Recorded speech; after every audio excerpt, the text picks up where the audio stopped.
paid marketing and advertising.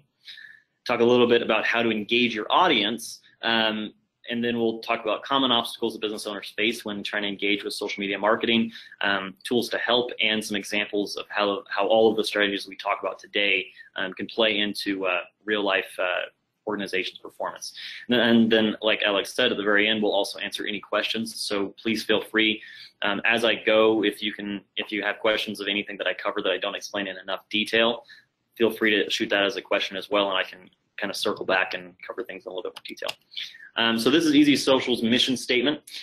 Basically, we take on businesses and nonprofits online marketing, and we make it easy for them to focus on what they actually do best, right, in running the actual business.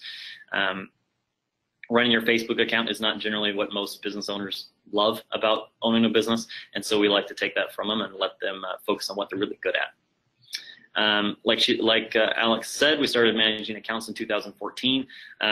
All of the strategies I'm going to talk about today are both backed up by national research and by our actual personal experience.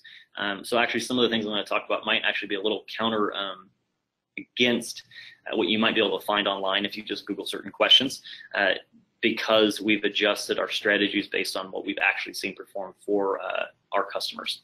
And like I said, or like Alex said, we do have customers kind of all over the country, so we have a pretty wide base to experiment on these kind of things.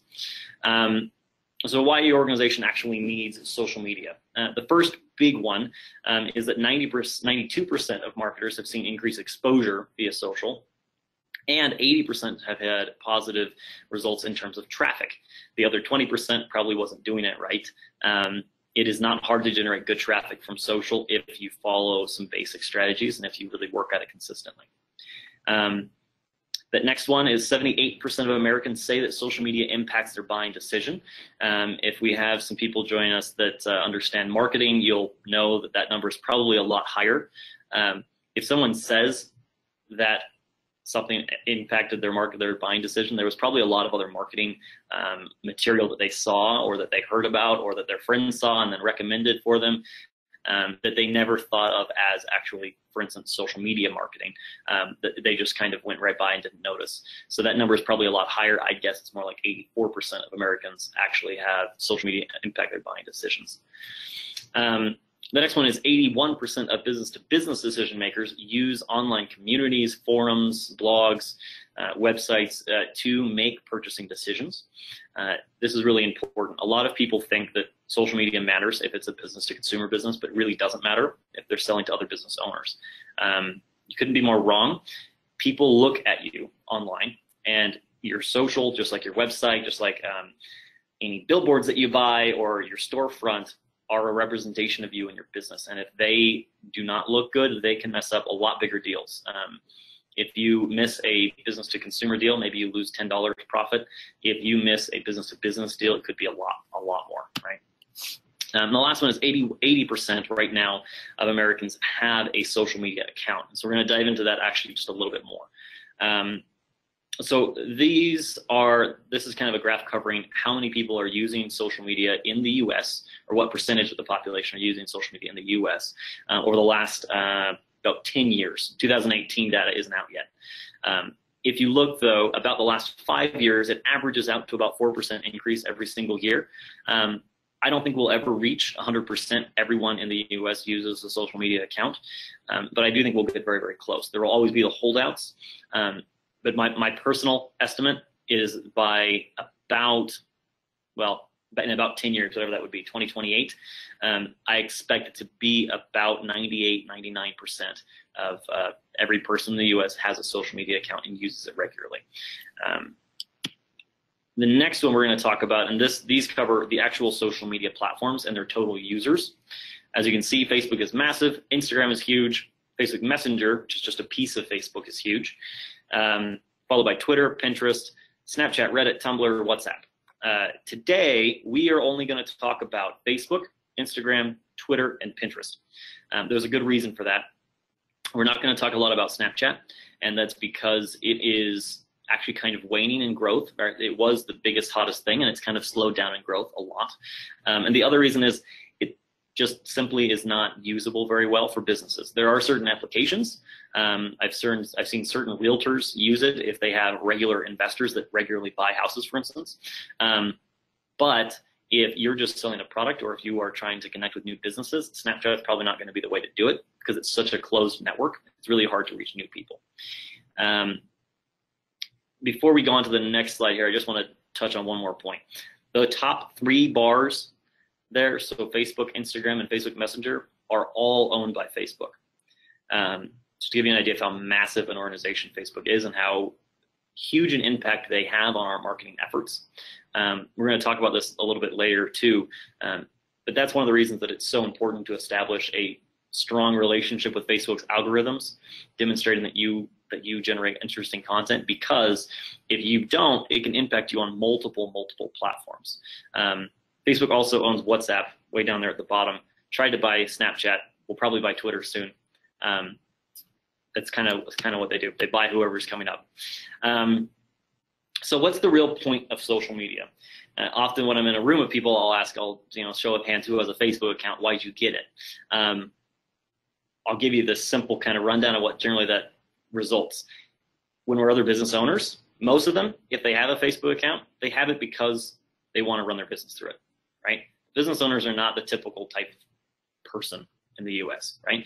Most people have a Facebook or a Twitter or an Instagram, not to see ads. They don't want to see what other businesses are doing. They want to see what their grandkids are up to, what their kids are up to, what their high school buddies are doing, what job they have, where are they living now, right? It's actually about connecting people. That's really what social media is all about. And a lot of marketing people miss that. People never want to see ads. The ads only ever get in the way of connecting with actual people. So on social especially, the best way around that kind of issue, if they don't really want to see it, is by generating what we call content marketing. It's a pretty simple term. I think a lot of people know what it is, but I'll explain it just for those who might not. Content marketing is creating content or information or videos or images or whatever it is that is interesting to the viewers by itself, right? So it's not an ad saying, hey, come buy a house from me. Hey, come buy a car from me. That's boring, right? Everyone knows that yes, you sell cars, and yes, you want them to buy it from you. It's, hey, here's some useful information about your next car buy, right? Hey, here's some valuable tips on how to buy a house, right? It's content marketing. It's something that they actually want to see, that facilitates the interaction between them and their friends, or that makes their life better. And then the next time they want to buy a house or a car or whatever it is you sell, they'll come to you before they go to that guy, because they have had a relationship with you, right? Because they see you're communicating with them regularly. So before we talk a little bit about how we engage those people and how we create that content, we want to make sure that we're targeting the right people. I'll use a simple example. If you could pay $10 and reach 1,000 people with your company, sounds like a good deal, right? But if you're selling houses, if you're a realtor, and those 1,000 people are 12-year-olds, that's a wasted $10. That's not going to do anything for you, right? But if those 1,000 people are people that earn between $120,000 and $450,000 a year and live in your area, all of a sudden that's a much more valuable target market, right? So social media platforms are exactly the same way, right?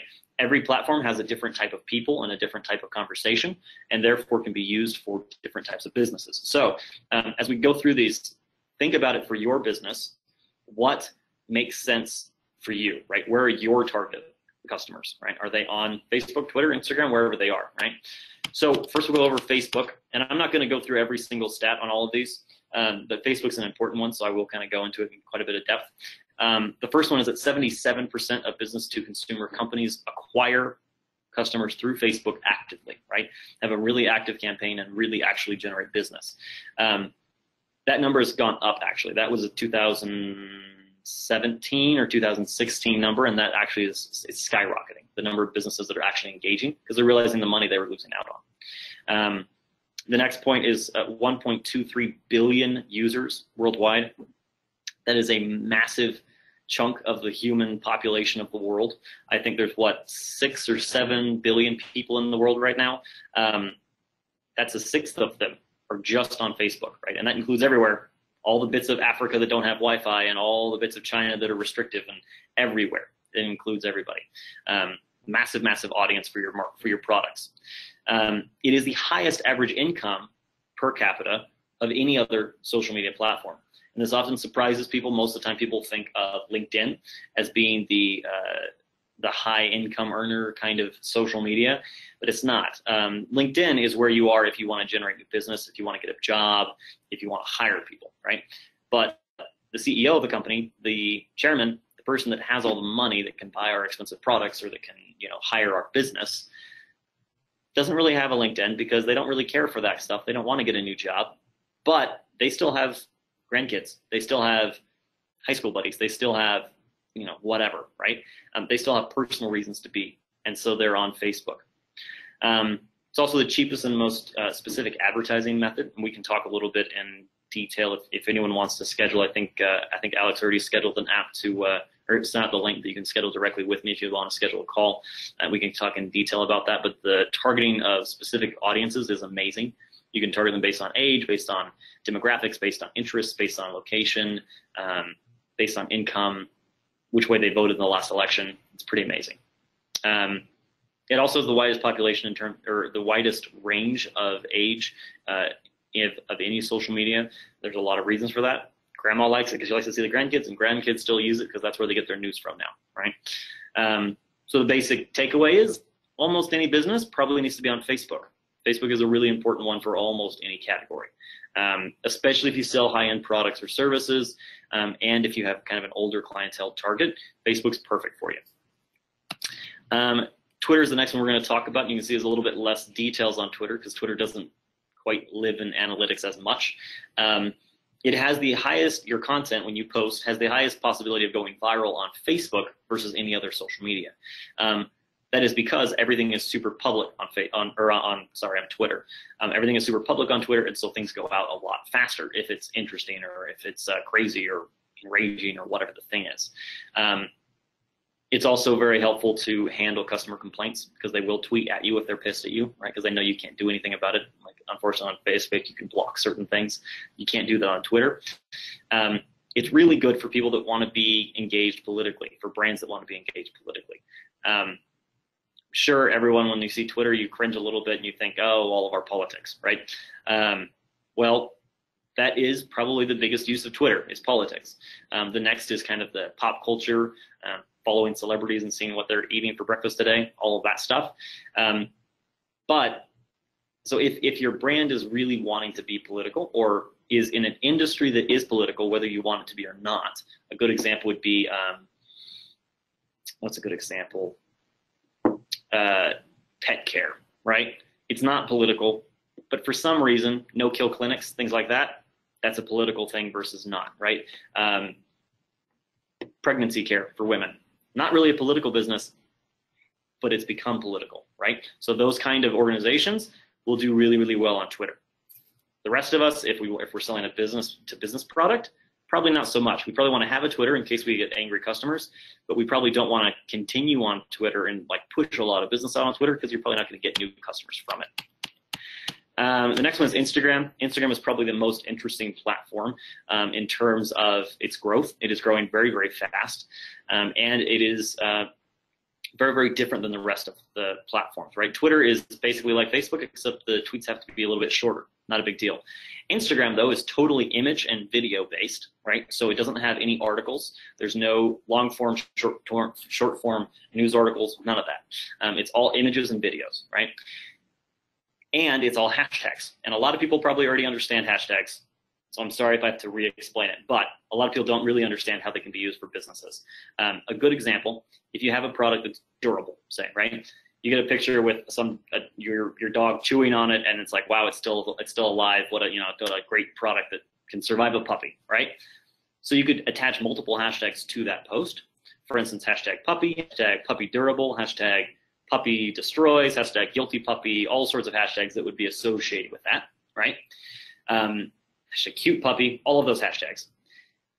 Each time you create one new hashtag, though, that allows another category. It allows your post to be viewed in another category. There are people who follow certain hashtags because whatever, it makes them happy to see cute puppies, right? And we'll see that post just because of that hashtag, and we'll see your product and we'll see your brand just because you include that hashtag, okay? That also works with local businesses, right? You can do hashtag Pueblo, Colorado. That's where I am right now, right? Or hashtag Pueblo CO, right? And people who follow the local hashtag, what's being posted locally, will see that content. So it's a very, very effective way for businesses to get outside of their network of current customers and reach the new people. It is by far has the highest engagement rate of any other social media, so that more people like it, comment stuff, message it to other people than they do on anything else. So that's always nice for brands when you want to get people engaged. It also is the very youngest population of any of the other primary social media accounts. Instagram's prime users are under 35. Over 35, there are definitely some, but the majority of the users on Instagram are under 35, generally above about 20. If you get much younger than 20, they're using other kind of weird apps that probably don't apply for businesses very well. So the key takeaway is, if you want to engage with audiences under 35, it's perfect. If you want to have a business, though, in 5 years, you probably need to start engaging on Instagram as well, because just like how Facebook replaced MySpace, Instagram is eventually going to replace Facebook. That's just how it goes, right? The new thing grows and it replaces, and that's why Facebook bought Instagram, whatever it was, 3 or 4 years ago. Okay, if you want to have a business long term, you probably need to start establishing an Instagram account. It can take time, and you probably should get busy on it. Pinterest is a really interesting social media as well. It's the one thing that makes it most interesting in my mind is that it is by far the most sex-specific platform of any of the other platforms out there. Facebook, Twitter, Instagram, Snapchat, all of those are about 50-50, right? About 50% male, 50% female. Not so with Pinterest. Pinterest's official user count is 2/3 female. But if you look at the number of the people who actually engage regularly, I think it's more like 80% female. I'll give you a great example of this. I have a Pinterest account, but I never use it. I have one, right? So I would be one of the 1/3 of males, right? But I do not use it regularly. My girlfriend uses it quite often, right? She uses it at least once a week. So Pinterest is a great way to reach women if that's your specific target market, especially women that are under about 45 is generally kind of the key market. It also is a pretty large thing. It's got 72 million current users. It's a pretty large target market as well. And it's a very, very, very shopper intensive kind of place. People who shop online use Pinterest a lot. 93% of pinners is what they're called instead of Twitter accounts, or they're pinners, have shopped online in the last 6 months. That's a pretty big percentage. And if you sell products online, that's a great target market, right? It's very interesting in that it has some very, very specific stats that help things perform or not perform. One of them is having faces in the pictures actually decreases its performance, which is opposite to Facebook and Instagram. Another one of the things that's interesting is if it has a price tag, it actually gets more engagement. People want to buy things from Pinterest, okay? It has certain words that perform really, really well. DIY stands for do it yourself. Cup obviously can be a measuring cup or a mug, right?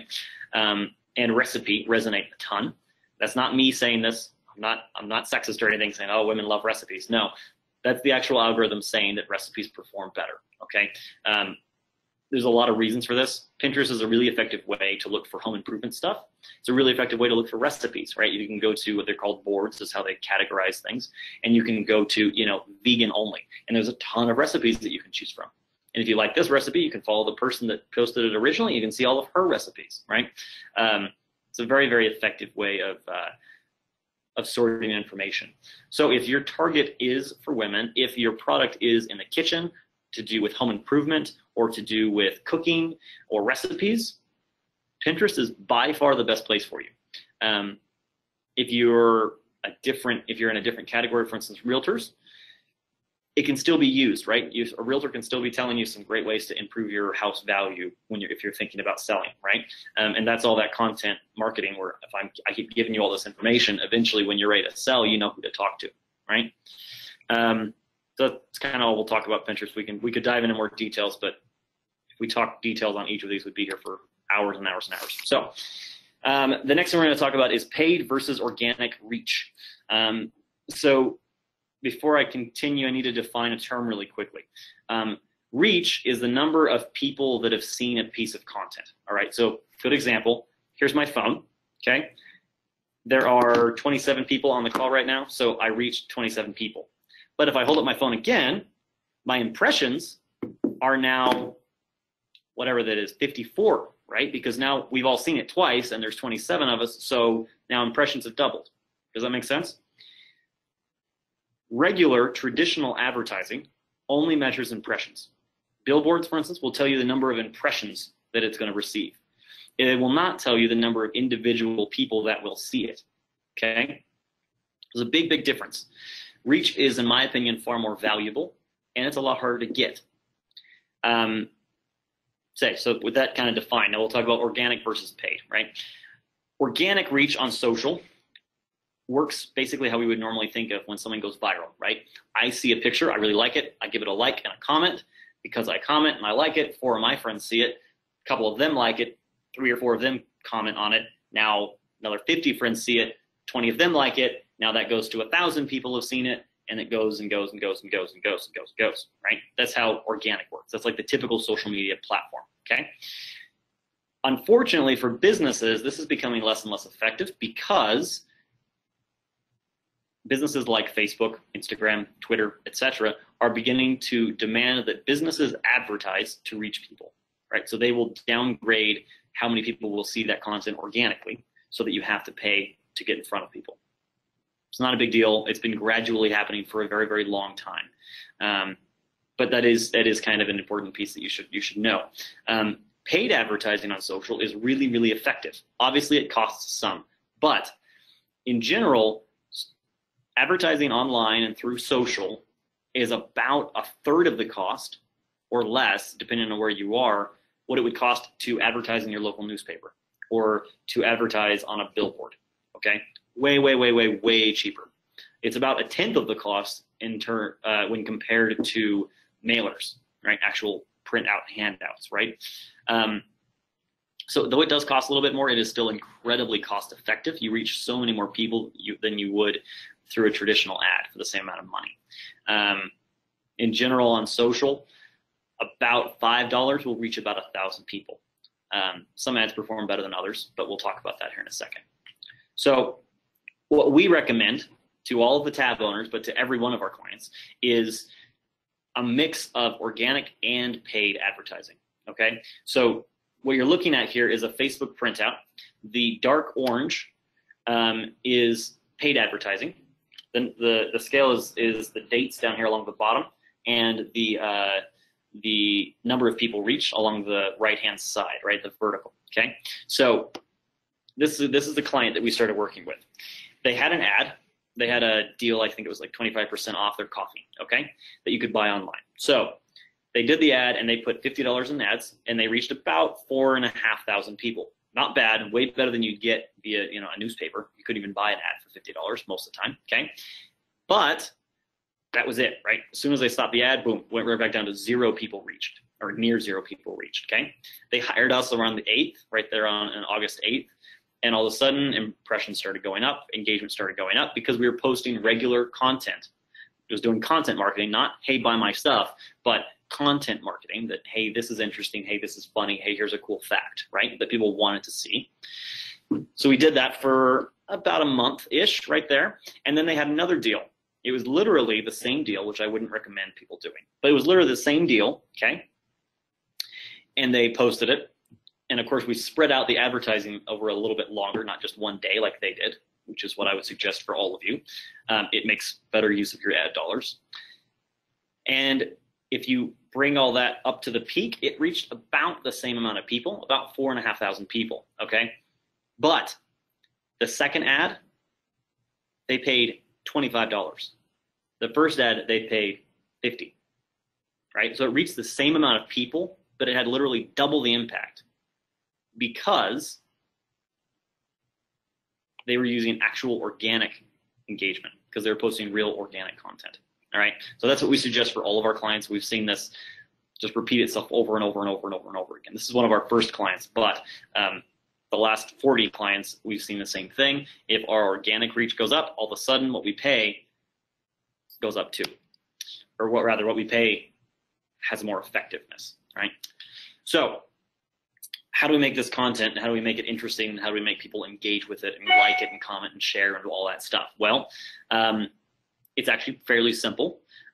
Every business, in my opinion, should create what we call a social media plan. This plan should include a whole bunch of things we'll talk about, but the really important piece is it has to be unique to your business. It cannot be, I wish I could just sit here and say, okay, post one of these a day, post one of these a day, post one of these a day, post one of these a day, and boom, off you go. It won't work that way. It has to be unique to your business, right? If your business is an industrial construction, it's going to be a totally different thing you're going to be posting than if you are a coffee shop, right? Or a car dealership versus a realtor, right? Totally different content, and it needs to be different for you. So all we're going to talk about is kind of the general categories that you should have included in this plan. And I'll let you have to kind of fill in the details. Or you could hire us to help you fill in the details rather, but because it has to be specific to your business. So every social media plan should include a couple of things. One, specific times and days that you plan to post content, all right? This is for a couple of reasons. One, certain days and times perform a lot better than others, right? If I post something in the morning at 6 a.m., it's gonna reach 50 people. If I post something in the morning at 9 a.m., it's gonna reach 200 people. Okay, just because different times of day have different performance levels, which is complicated. We could go into the details, but I don't want to get into the weeds of it. The other reason is to keep us as business owners actually to a standard, right? To keep us actually focused on getting this stuff out, because every Wednesday I have to get a post out about this, right? So you have to have that planned out specifically. Your content needs to be planned as well. Sometimes you'll just have random things that happen, right, that are fun to post about, right? A great review came in from a client or whatever, or squirrel was in the office or something fun, right? But you have to have regular content to go between those random things that happen. Some ideas would be articles that relate to your industry or your market, news about your company in the form of blogs or just press releases or just information, cool images featuring products or employees or customers, funny comics or memes or people interested or that would interest people that are interested in your kind of product. An important piece for being funny, because it often scares business owners and businesses, being funny online, because you can really offend people very quickly. The simple rule is, if you're making fun of yourself, people are not going to be offended. If you make fun of somebody else, that's when the offense happens most of the time, right? Obviously, we live in an age where lots of things could happen, but if you make fun of yourself, if you're a realtor and you're making fun of realtors, you'll probably be fine, right? And then the last part is planned special campaigns or promotions. There's two words in there that are really important. Planned, it cannot be a fire sale all of a sudden. Oh, yeah, look, we got 25% off. Come buy it right now. That doesn't work very well unless you're an online product, right? If you're any kind of other business, the fire sales will not work, right? It needs to be planned. Everyone needs to be building hype that, hey, we're going to do this really cool thing. You know, don't forget on the 10th, there's going to be this really cool sale, or we're going to have this really cool fundraising day, or whatever the thing is, right? It has to be planned. The other piece is it has to be special.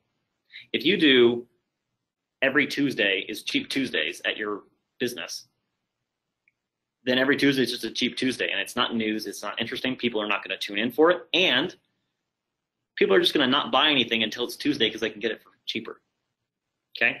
So don't make a big deal out of regular things, because that'll bore your people, okay? So it needs to be planned. It needs to actually be something special, something you only do once a year, right? Or something you've only ever done once, right? Or you only ever will do once. Those are the things that perform really, really well.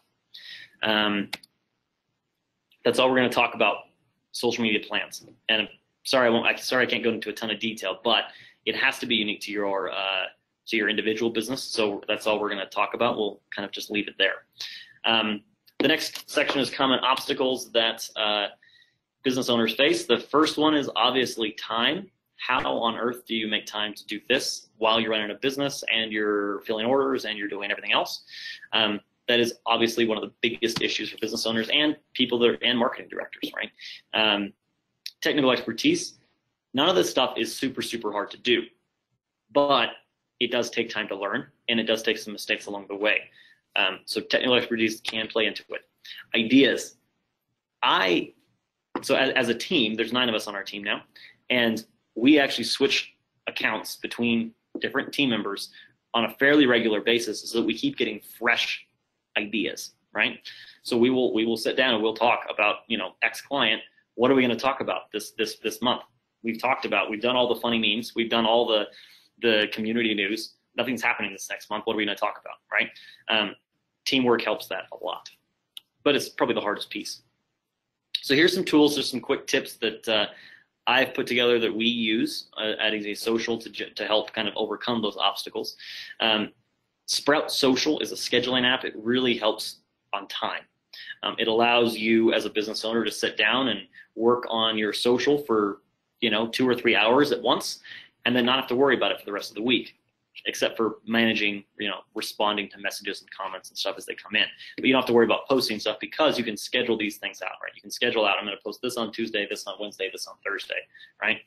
The important piece there is you got to make sure that everything you're scheduling has a different way of being written per platform. If you have a certain piece of content for Facebook, it needs to be a slightly different piece of content, or it needs to be worded differently for Instagram versus LinkedIn versus Facebook versus Twitter, okay? They all have to be written differently. For ideas, we use these blog posts, and obviously Easy Social also writes articles that you can follow. Often, a lot of these blogs or articles are about fairly large businesses, right? Or about what Nike did to jump their sales last month, right? We all know what Nike did last month, but whatever it is, Coke or whatever, the big companies. But the nice part is, because they're not focused on what small businesses do, these things are stuff that your competitors have not done, probably. Even if you're still a medium or even a large company yourself, your competitor probably hasn't done what Nike did last month, or what this one very specific realtor in Chicago did, right? So it's a great way to get fresh ideas for different campaigns or different pieces of content or different topics you could talk about. All of those are pretty great, and don't worry about writing all these down while we go. As Alex mentioned, we'll send out this whole slide deck here with all of these recommendations. The last one is patience. I don't have any, so I can't give you any, but it does take time to get good at this stuff, and it takes time to build your business and to build your presence online to a point where it starts generating business. When you're talking about regular advertising, people say it takes about 6 months for an ad campaign to generate all of its full results. When you're talking about social media branding, it can take longer than that. So you have to be in it for the long haul, but it can be really, really effective. So encouragement, it doesn't always take a long time. If you follow all these strategies, and if you have someone that helps you do it, for instance, that doesn't need to get trained on it, results can be pretty quick. So I always like to use this client example because they were actually our first client ever in 2016. We were able to increase their post engagement, which is people clicking, commenting, liking, sharing, by 494% in the first 4 months, just by following the strategies I talked about, doing regular content-based or content marketing-based content, right? Fun stuff that they can learn about. It increased their engagement by 594%. It increased their reach, so the number of people that actually saw their stuff, by 420% in the first 4 months. That's a big jump, and it's all just due to that. They weren't spending a dime on advertising. This is all organic. If they'd been doing ads, it would have been quite a bit more. We've had clients that we've shown thousands of percent increases in the first month. Here is another client that is a great example. In this case, all that we did for this client, this is on the very first, this is the first month of operation with this client. All that we did for them was find 2 articles and images to go with it that they hadn't realized had already been written by them or had already been written about them, reviewing them. It's all we did. Nothing crazy. All we did was just found good content that people will like, shared them, and their post engagements went up by 2,173%.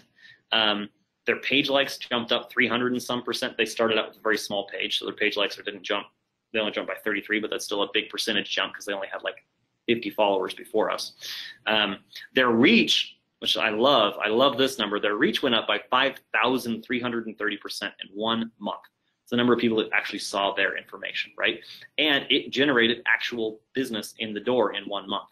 It doesn't happen with every client, but it definitely can happen if you get the right pieces of content, okay? I also like to mention this. It's interesting. They hadn't posted a video in over 2 years, but because people got so engaged by the couple of pieces we did, they went back in the history and watched their videos, and their video watches went up by 167%, even though they hadn't posted a video in over 2 years, right? So it's amazing the kind of impact you can have. It's all the examples I'm going to go over. I could go on and on and on about all the cool stuff we've been able to do for different clients.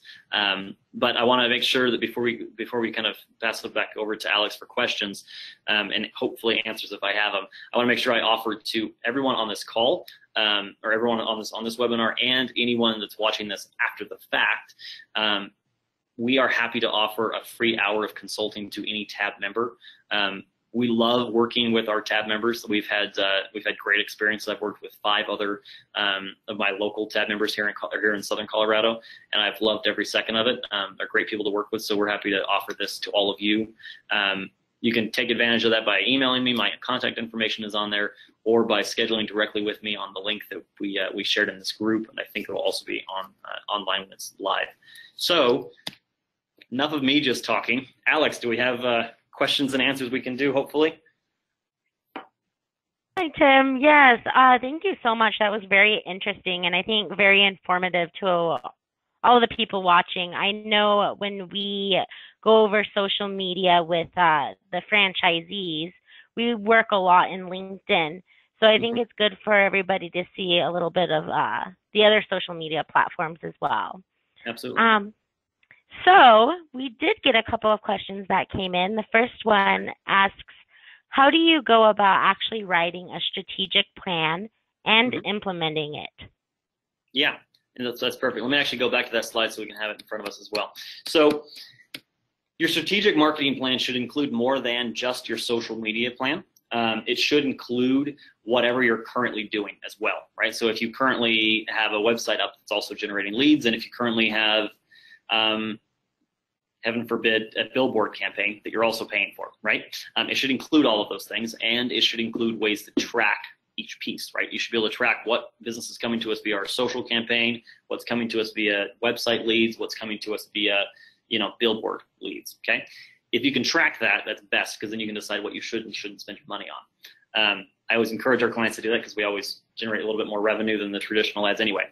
But it needs to include these things. What I think works best with teams is if you have a business of 10 or 15, is sit down with a couple of your top people in your business and just brainstorm. Just figure out ideas and then put it together, right? Put it together in an actual strategy. If you have a marketing consultant, sit down with them and say, okay, this is what we want to do on social. This is what we want to do on our billboard campaign. This is what we want to do on our website. This is how we want to differentiate ourselves from our competitors. And also look at your competitors, because sometimes what they're doing, if you can do it better, you can do it. If you can't do what they're doing better, then do something different. But your competitors are always a good place to look for ideas. Hopefully that answers that, Alex. Yes, I think it does. We have another question. It says, what channels do you recommend for professional services? Yes, well, that's perfect. So I am in professional services as well. So LinkedIn is really, really important for professional service specifically, right? Because people will look for instance, if you finish this call and you're like, wow, I wonder who I know that's in marketing right now. You can search your LinkedIn and see who is in marketing, right? Who's a marketing consultant on your account that you're already connected with. LinkedIn is really, really effective for that. LinkedIn, you need to approach content basically like you would on Facebook. Are you posting regular, interesting pieces of content that engage your followers and keep them aware of you and keep them kind of in a relationship with you? That's a really important piece. If you're doing that on LinkedIn and Facebook, those are probably the two most important for any professional service category. If you're doing well on those, you'll do fine. If you want to work for younger business owners, things like that, then you want to look at Instagram as well. But most of the time, professional services, you're targeting business owners. Generally, business owners are a little bit older than the Instagram target market, so 35 to 65 or so. So probably Facebook and LinkedIn are probably your best channels. But what's more important than even the channel is how you engage on it. I've seen people do really well with professional services on Twitter, not because that's the right place for them, but because they do really, really good content. They reach so many people that they end up reaching some of the right people too. Very good. So we have another question that asks, where does LinkedIn fit? And this gentleman asked this question at the beginning of the presentation when going over the graphs. Yeah, absolutely. Absolutely. So LinkedIn on that, let me go back to that graph real quick. LinkedIn is a little bit different than most of them in that it is actually a smaller, I think it's the next one right after WhatsApp. It's right after WhatsApp. So LinkedIn is right after WhatsApp, and it has less viewers or less actually engaged people. However, LinkedIn can be really effective if you use it right. What a lot of our business-to-business companies use, they use Facebook, Instagram, and LinkedIn, and they do the same kind of content that they do on Facebook on their LinkedIn account as well.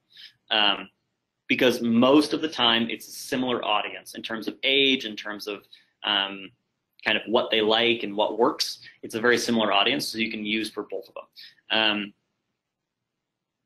The only way that LinkedIn is different is that videos work with LinkedIn a little bit differently.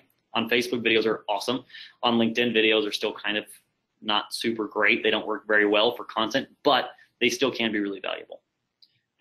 Yes, I mean, LinkedIn can be really useful, but you have to be engaged with really regular content or your audience won't grow.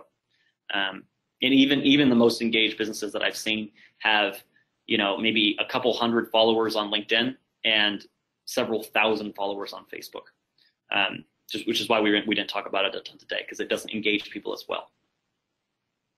Wonderful. It looks like we have a couple of other questions. All right. This person asked, my team has been working on building a social media following for about a year and hasn't made much progress. We have a few hundred followers, this person thinks. We are posting regularly, but still not growing. Are there any ideas? Yes, many ideas. So there's probably a couple reasons that you're not growing a ton. One is I imagine your team is not fully dedicated in marketing. I imagine they have a lot of other things that they do.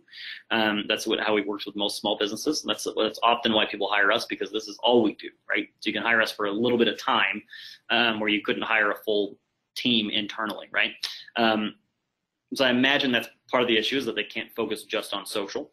The other thing I bet is that the content isn't what followers actually want to see.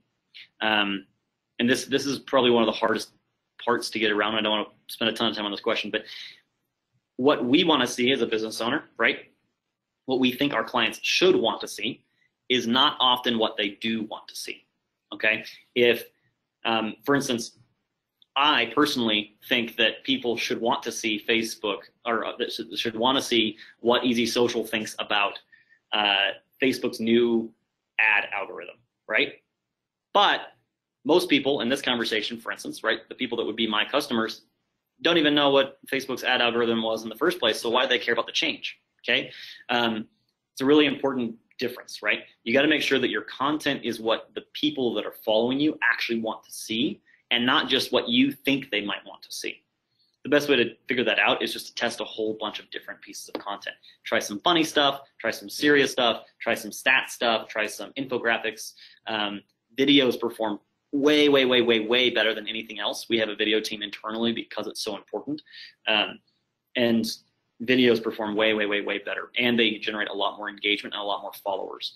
I don't want to spend a ton of time on that, but please feel free to schedule with me. I'd love to talk to you more in depth, and I'd love to dive in to figure out what's up with your social. Wonderful. It looks like we have one more question. Okay. This person asks, I run a business that only works directly with other businesses. Yep. How do you think any of the strategies you talked about could be applied to a business like mine? So there's lots of different ways. I think the big difference for a business like yours versus a business to consumer kind of business is the content that you share, right? So maybe you still want to be on Facebook and Instagram and LinkedIn, but your content needs to be different than what a coffee shop would be, right? It needs to be targeted at business owners specifically, and you need to be able to deliver value to business owners specifically, right? So if a good example would be webinars like this, right? We are all business owners. We're on this. This matters to us, right? This is a great way to offer value. If I was just posting up some funny meme about, oh, isn't social media weird? That's not really valuable to business owners, right? We want to know how we're going to build business, how we're going to generate ROI. That's what really matters to us. So posting that kind of actual information is really valuable. You can do it through blogs really easily. You can just use your expertise, write up a blog about it. You can also do it through videos pretty easily. If you get a good video team, they don't cost that much. They can come and shoot, say, a monthly video or a weekly video that you can post on your social that helps business owners specifically with, bam, whatever your specific industry is. That's probably what I would recommend. You can also encourage current business partners or business relationships or past business relationships to go to your social to keep updated on stuff. And then it kind of works like a newsletter as well, where it helps you keep in contact with them. But it's a bit more interactive and a little bit less spammy than a newsletter is.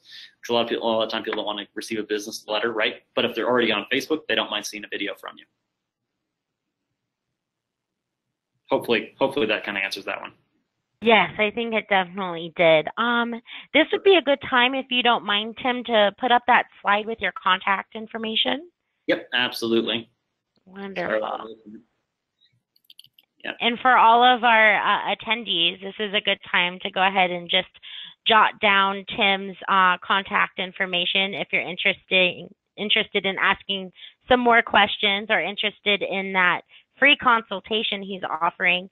That link to the consultation has been sent out to everybody on this call right now, but I will send it with the slide deck and the recording of the video via email later today to everybody that hasn't gotten it. Tim, thank you. Oh, wait, let's see.